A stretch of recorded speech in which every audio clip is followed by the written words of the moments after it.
Weekend కావడంతో శ్రీశైలానికి సందర్శకుల తాకిడి మరింత పెరిగింది. శ్రీశైలం ఘాట్ రోడ్లన్నీ ట్రాఫిక్ జామ్ అయ్యాయి. దోమలపెంట ఫారెస్ట్ చెక్ పోస్ట్ నుంచి 12 కిలోమీటర్ల మేర వాహనాలు నిలిచిపోయాయి.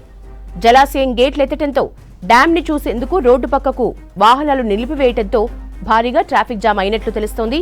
ట్రాఫిక్ ని క్లియర్ చేసేందుకు పోలీసులు అవస్థలు పడుతున్నారు. శ్రీశైలం జలాశయానికి ఎగువ పరివాహక ప్రాంతాల నుంచి భారీగా వరద ఉధృతి పెరుగుతోంది. జలాశయం గేట్లెత్తి 4 లక్షల క్యూసెక్లకు పైగా నీటిని దిగువకు విడుదల చేస్తున్నారు. దీంతో నాగార్జునసాగర్ జలాశయానికి భారీగా వరద పోటెత్తింది. శ్రీశైలం పూర్తిస్థాయి నీటి మట్టం 885 అడుగులు కాగా ప్రస్తుతం 883 అడుగులకు చేరింది. పూర్తిస్థాయి నీటి సామర్థ్యం 215 టీఎంసీలు కాగా ప్రస్తుతం 210 టీఎంసీలుగా ఉంది.